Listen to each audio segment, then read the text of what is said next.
So I've got some side markers out in front of me. These are all off of a 1970 Dodge Challenger. It happens to be the ones on this side are all original ones. The ones over here are the brand new Classic Industries ones. I wanted to point out that even when you have a really good condition original side marker, it isn't usually perfect enough to go into a car that's just had beautiful body and paint work on it. So the question is, do I send this out and do I have it re-chromed, or do I pick up the phone and call Classic and just have them send me a brand new one? So we're going to talk about how to make that decision. Now this is a rear side marker. You see I've got the red lens. Amber goes in the front, red goes in the rear. But we'll talk about the actual housing itself. If you go around the outer perimeter of it, overall, like I said, it's pretty darn clean. But if you get close, you'll see damages to the chrome. Like here's a slice where some kid on a bicycle went by and blasted it with his pedal probably.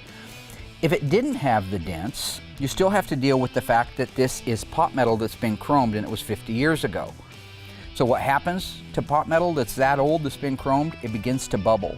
And that bubbling is only going to continue to get worse. Now, if you take that and you send it off to the chrome shop, they've got to strip all the chrome off of it. The process of doing that can actually cause more problems to the pot metal. The pot metal actually could get holes in it or pinholes in it that it didn't have when it was in its chromed state. So anybody who's ever chromed for a living knows that pot metal is pretty much designed to be chromed one time. After that, you can end up chasing your tail around in circles.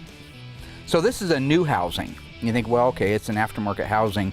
I want an original part of my car. I understand that. I'm the same way. It's just what makes sense. If you look at this housing, this new one, you go around and you look at the same chrome that I showed you a minute ago. This is a brilliant, deep chrome. There's no pits or bubbles in it. There's no damage, obviously, it's a new part. But it's the exact same footprint as the original one.